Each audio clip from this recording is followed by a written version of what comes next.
alphabet test is in 4 parts: Part 1, Part 2, Part 3, and Part 4. Now look at Part 1. Part 1.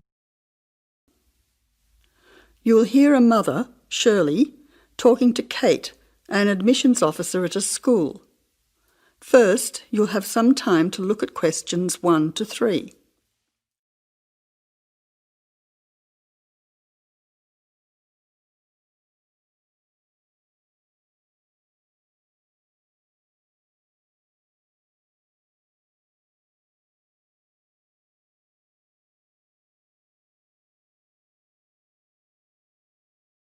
Now listen carefully and answer questions 1 to 3.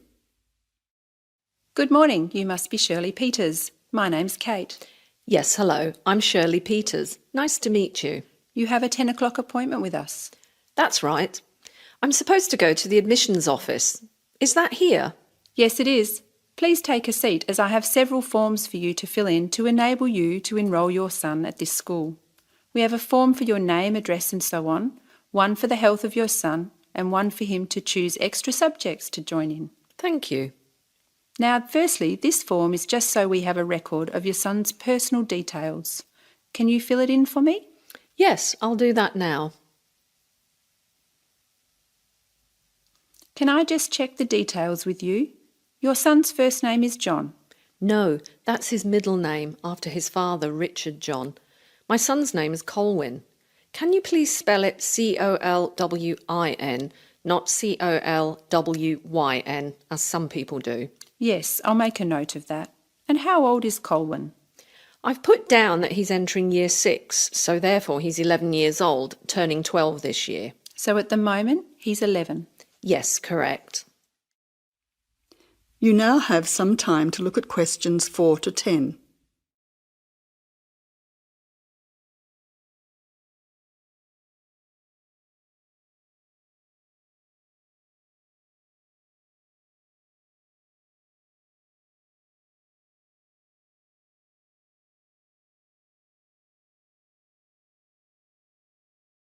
Now answer questions 4 to 10. Let's move on to your address. Do you live at 7 Watley Crescent, Mount Lawley? Yes, that's right. The street is spelt Whatley Crescent in Mount Lawley. Yes, I can see you've written that. Which phone number is best to contact you on? Well, I'm out and about doing things during the day, so probably my mobile rather than the home number. So that's 041 3325 888. Yes, 041 3325 888. Secondly, can you complete this form regarding your son's health? Yes, I'll do it for you now. Thank you. Now, can I go through the more important areas of this form with you to make sure our information is accurate? Yes, of course. Is your son taking any medication at the moment that the teachers will need to be aware of? Yes, he has asthma, so he will be carrying his puffer in his school bag. So he has a puffer.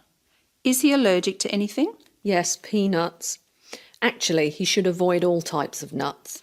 That's okay, because we have a policy of not having any nuts in our school. Is there anything else that you think we should be aware of? As I've written down, he also wears glasses, which he needs to keep on all the time. I'll highlight that section on the form so his teacher will know about his glasses. Finally, this school has a wide range of interesting subjects that your son can participate in. Could you mark on this form what your son would like to do? Yes, certainly. Here you are. Firstly, it seems your son is particularly interested in football, so I'll make a note of that. Secondly, with regard to music, would you like him to start learning the piano in music class? Yes, that would be fantastic. Now, turning to art, I'll let his art teacher know that he likes drawing cartoons. Wonderful. Finally, let's look at languages now. Did you know that Mandarin was actually only started at the school this year? Really? Well, I think Chinese would be the most useful, even though my son's friends have already been learning Indonesian and Italian. Well, now we have all the information we require about your son. We hope he enjoys himself at our school. I'm sure he will. That is the end of Part 1. You now have half a minute to check your answers.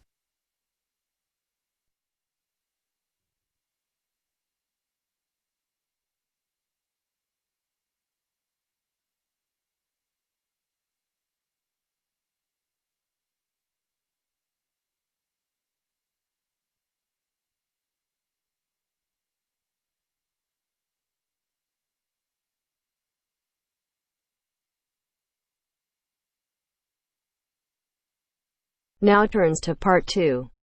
Part 2. You'll hear a TV program on an organisation of environment protection. First, you have some time to look at questions 11 to 15.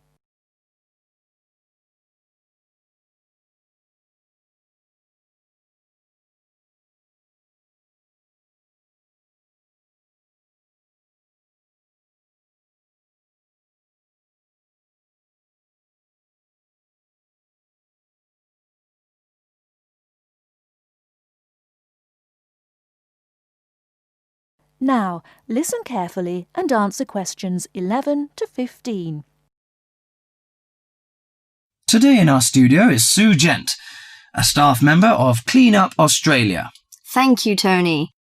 As we know, the mission of Clean Up Australia is to inspire and work with communities to clean up, fix up and conserve our environment.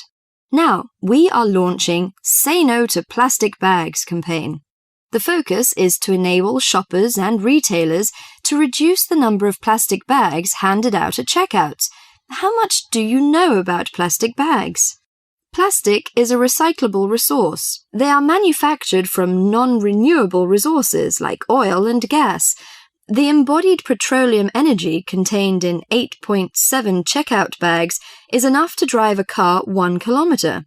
If plastic is not recycled, this embodied energy is lost from the resource chain. An estimated 36,700 tonnes of plastic bags are disposed of in landfill sites throughout Australia each year. Australians dump 4,000 recyclable plastic bags into landfills every minute. How does plastic litter harm the environment? Many thousands of seabirds and marine mammals die every year around the world as a result of plastic litter. When the animal dies and decays, the plastic is free again to repeat the deadly cycle. There are 2 reasons that plastic bags are particularly problematic in the litter stream. Firstly, they last from 20 to 1,000 years. Secondly, they escape and float easily in air and water, travelling long distances. Now, any questions from you? Before you hear the rest of the talk, you have some time to look at questions 16 to 20.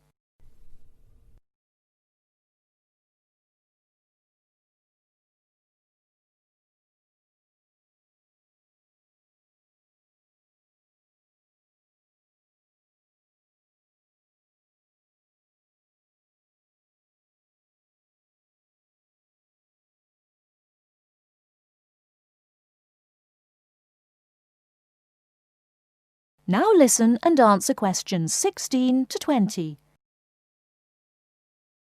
How can I help reduce the number of plastic bags used?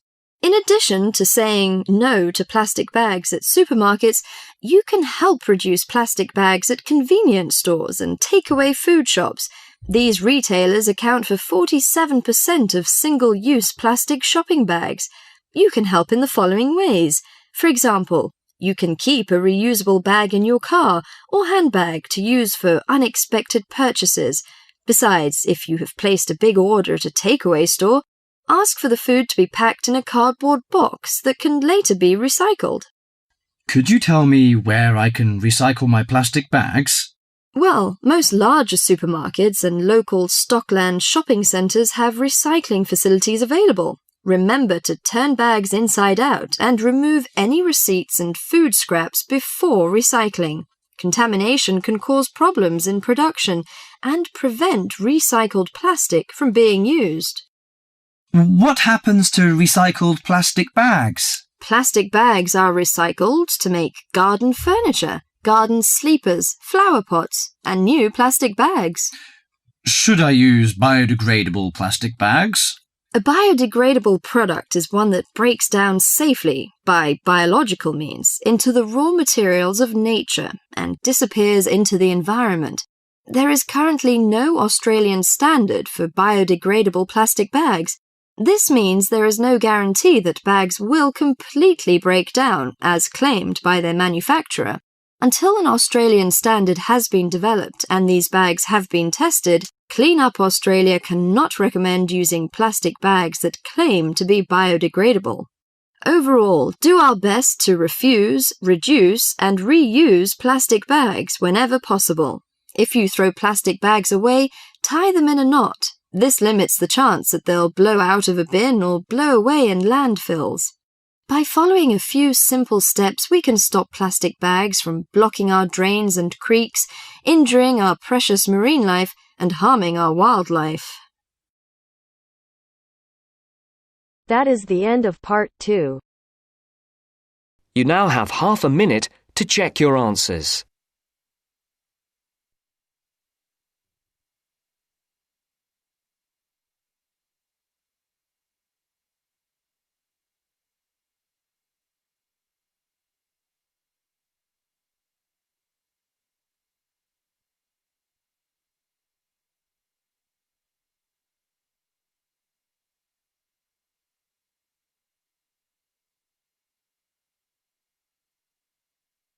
Now turns to part 3.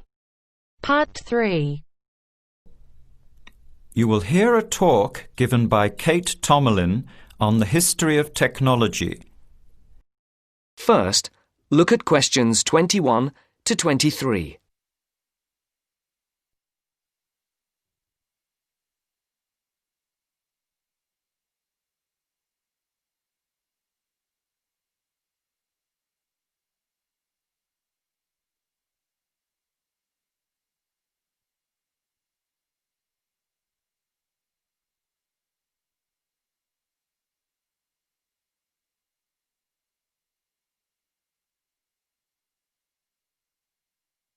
As you listen, answer the questions. Our talk today in this History of Technology series is about a feat of anti-engineering from the late 19th and early 20th century that is still very much with us today and that is linked with the history of the typewriter. It's the QWERTY keyboard. What, you might ask, is QWERTY? Well, have a look at the nearest typewriter or computer keyboard. If you look at the top row, you will see that Q, W-E-R-T-Y, are the first 6 letters. Did you ever think when you were learning to type about why the letters on the keyboard are distributed the way they are? Here's the story. It all has to do with the history of the typewriter. Typewriters existed since the early 1700s, but the first commercially practical system came into being in 1873. The typewriter is one of America's greatest unsung inventions. While the telephone, automobile, and airplane sped up communications and transportation, the typewriter did the same thing for the written word. But few people paid much attention, possibly because they were too busy reading what the typewriter had written about all the other inventions. The first typewriters had the keys laid out in alphabetical order, but this system had problems. Some keys that tended to be typed together were physically close. This made the type bars hit each other and get stuck. Typewriters in 1873 jammed or got stuck if the keys next to each other were hit in quick succession. To solve this problem, in 1878, the QWERTY keyboard was developed, spacing frequent letters away from each other and therefore reducing the number of jams. It was not specifically designed to slow down typists, as is generally believed, but the keyboard did create a built-in inefficiency for typists. The most common keys are scattered all over the keyboard rows, many on the left side. Right-handed people have to use their left hand, which is the weaker hand. Typewriter technology improved, doing away with the original rationale for the QWERTY distribution, but the keyboard remained. In spite of its inefficiency, it is the keyboard we all use today. Before the conversation continues, look at questions 24 to 30.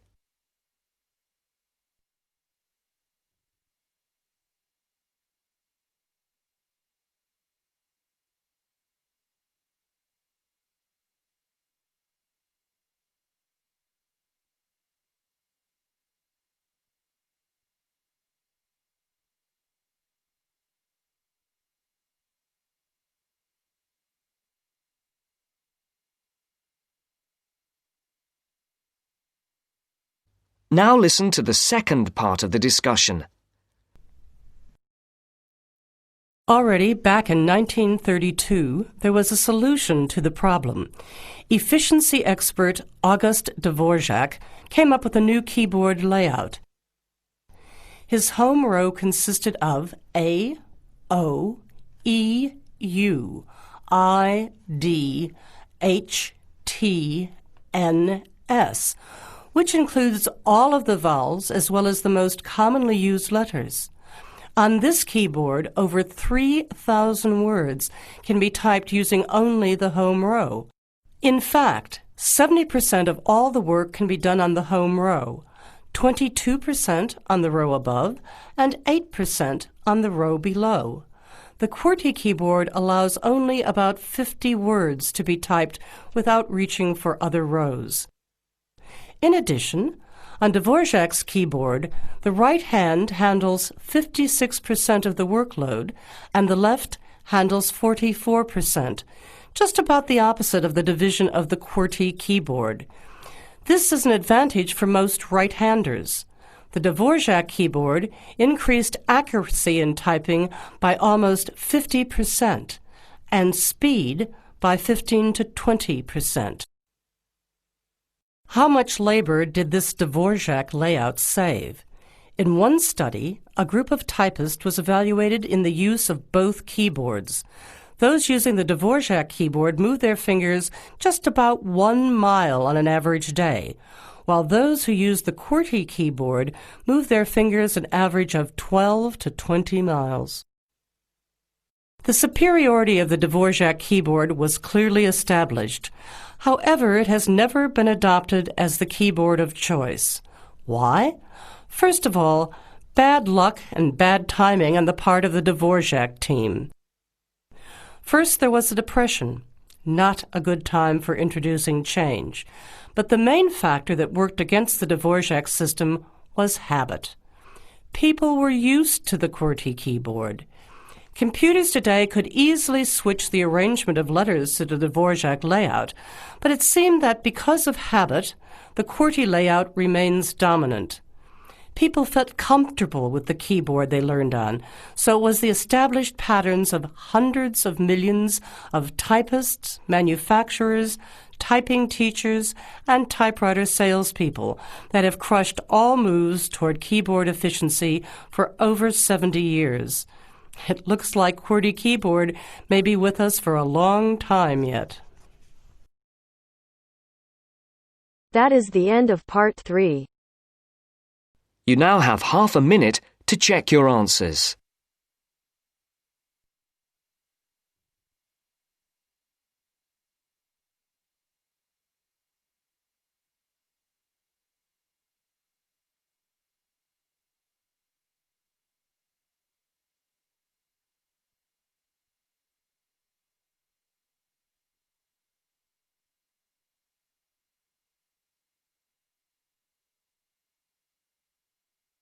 Now turns to part 4.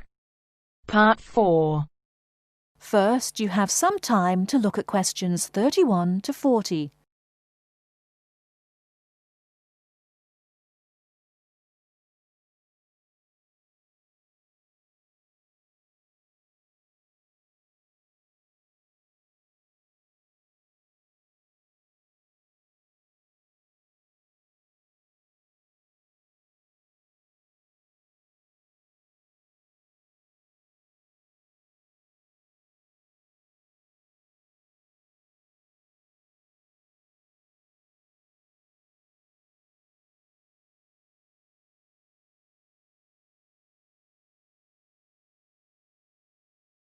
Now listen carefully and answer questions 31 to 40. The word thesaurus comes from Greek and means treasure house. So, to tell us more about Roget's thesaurus is linguist Dr. Cindy Channer. Now then, Cindy, we know Roget classified the English language. Well, the 150th edition has just come out. It sold 32 million copies. Yes, that's right, 32 million. What is it?